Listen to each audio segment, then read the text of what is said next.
I feel that it was that drawing and painting was like a retreat to get away from the loud noises and the over-energetic sisters and brothers I had, and draw and paint. I used to go in a corner, and as my mother tells me, I was like drawing ever since I was old enough to hold a pencil. Sid Frambaludi acquainted me with the Graphic Sketch Club. And then it was through this group that I was introduced to the Philadelphia Museum. I was too young for the WPA, of course. I went to, let's see, 3 years to the what was then called the Philadelphia School of Industrial Arts, very much like Pratt. Then I went to the Academy for 1 year, but by George, the war was catching up with me. In the war effort, so I took this job and as a draftsman. And I drew pictures, and I sent them to a magazine called Yank. Well, I was always up there in the front, and where the action was. I didn't have to be, and sketching the war. I'd been discharged. We discovered the GI Bill. We could live fairly well on the $75 in those days, you could imagine, and painted. Of course, you had to enroll in an art school. I went to the New School first. Incidentally, I did study with Yasha Kuniyoshi, who was a very, very good artist, and he was really a very good teacher. But then I went to the Art Students League, studied with Will Barnett, Cameron Booth, and then to Hans Hofmann. 1950, 51? And that was, it was a very, very interesting group, because at the time there was in the class Larry Rivers, Wolf Kahn, Grace Hardigan used to pose, and there was Alan Capro. It was a very, very exciting group. Very exciting.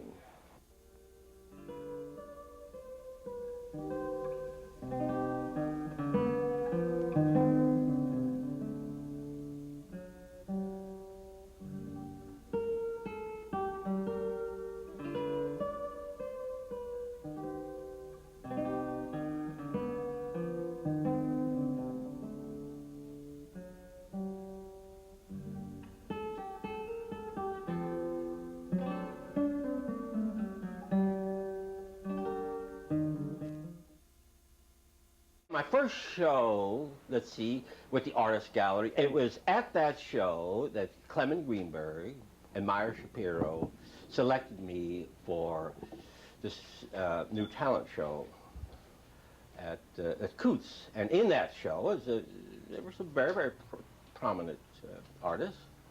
The then unknown Franz Kline, Larry Rivers, Esteban Vicente, Elaine De Kooning, my wife, Beatrice Rose. Well, and it was through that show that I met Kline.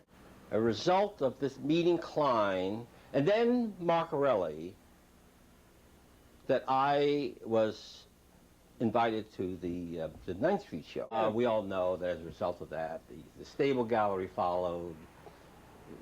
They continue this kind of tradition of like an annual, you know. Then I heard about the club, and then Kline and Marcarelli told me where these guys were hanging out, and the Cedar Bar, which was an institution, a marvelous, marvelous place to hang out, and that's where I like to say I learned more about painting in the Cedar Street Bar and Grill than any art school I went to, because there was Guston, Kirkham, De Kooning, Pollock would come in on Tuesday nights. There, Kline, De Kooning, and the guys told me to come to the club, which was another very, very interesting institution, and where we met Friday nights, and Philip Pavia was largely responsible for getting that together. Landis Luton was at the door, and there were panel discussions. Intellectuals, celebrities, people in the art world would be asked, I mean, without being paid, without a fee, would love to come and talk to a group of artists. But the abstract expressionist movement, we'll say, there was no manifesto. There was nothing written down.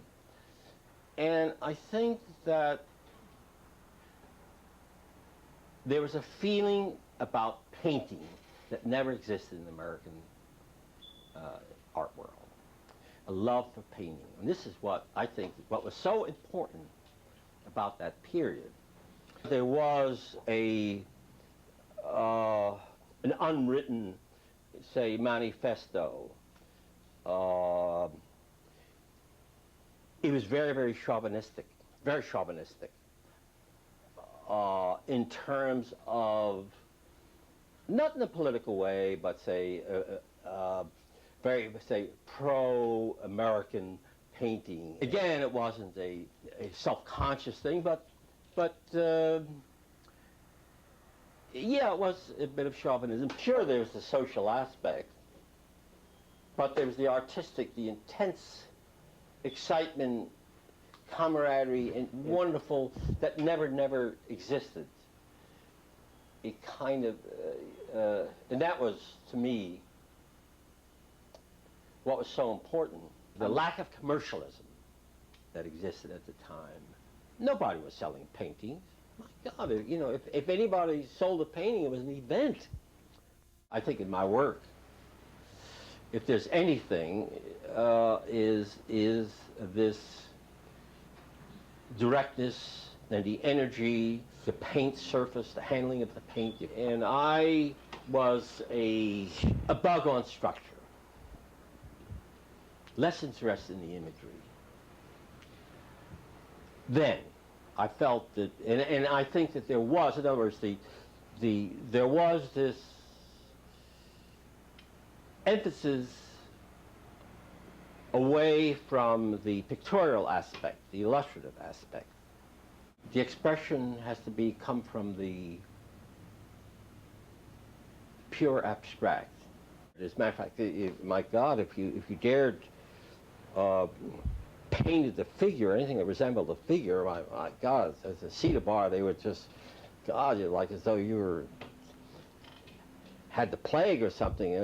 They wouldn't go near you. With all the abstract that De Kooning was doing, I remember I used to go up to Charlie Egan's, and the first time I went up to Charlie Egan's, he had this small gallery up, and he would always, I don't think De Kooning ever stopped doing the women.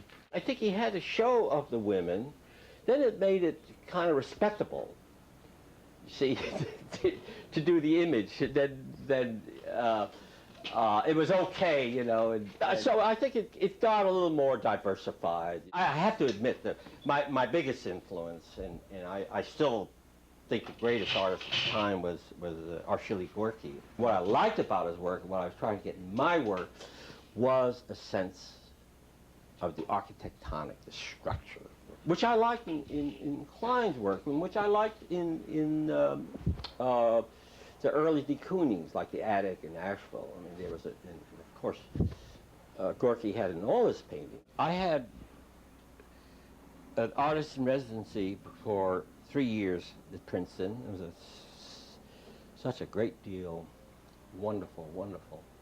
I had a huge studio on one of the towers overlooking the campus green. And the years were from 1963 to 1966. The commercial aspect about the York School that I find rather disturbing is this insistence on the recognizable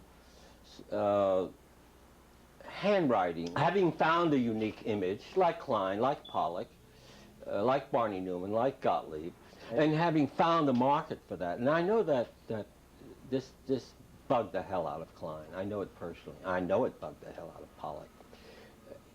It didn't bother Barney Newman or Gottlieb as much.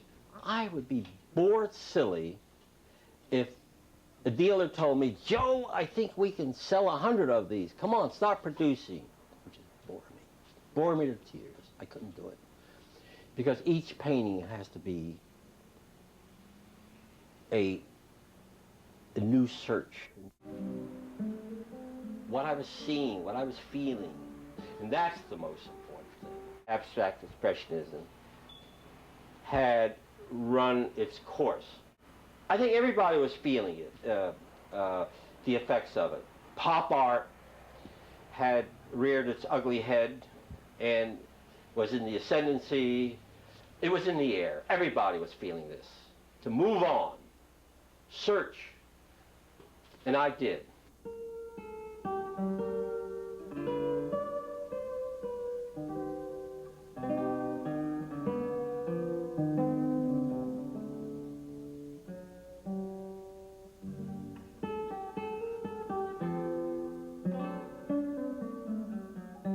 It wasn't until 1984 that I felt I was loosening up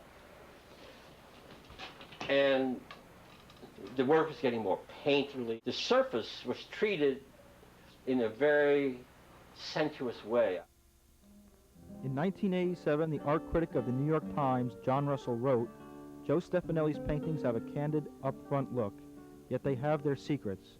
Nothing is ever quite spelled out, and yet we seem to glimpse the human figure here and there, not to mention elements of landscape and vegetation. In any case, there's a natural largeness about what he does that makes us go along with it." To make a composition right comes very naturally to me. I don't struggle too much for it. But what I would like now, I want to paint that unique picture. I want to paint that picture that's never been seen before, if that's possible.